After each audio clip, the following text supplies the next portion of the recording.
Chapter 1 An Unexpected Party. In a hole in the ground there lived a hobbit. Not a nasty, dirty, wet hole, filled with the ends of worms and an oozy smell, nor yet a dry, bare, sandy hole, with nothing in it to sit down on or to eat. It was a hobbit hole, and that means comfort. It had a perfectly round door, like a porthole, painted green, with a shiny yellow brass knob in the exact middle.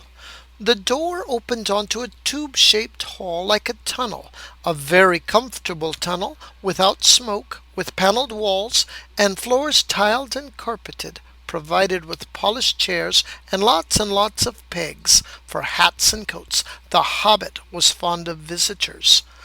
The tunnel wound on and on, going fairly but not quite straight into the side of the hill, as all the people for many miles around called it, and many little round doors opened out of it, first on one side and then on another.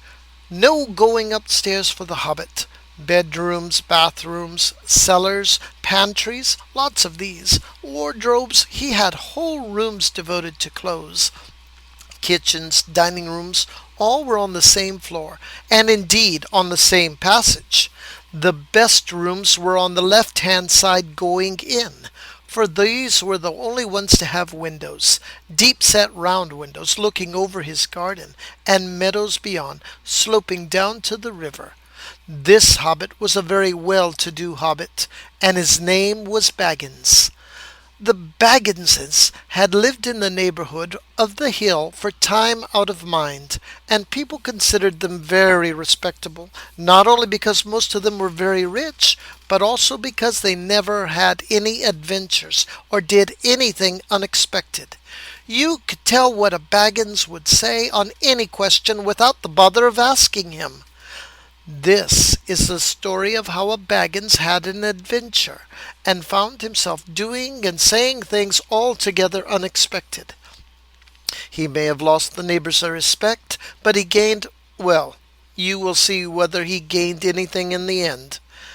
The mother of our particular hobbit. What is a hobbit?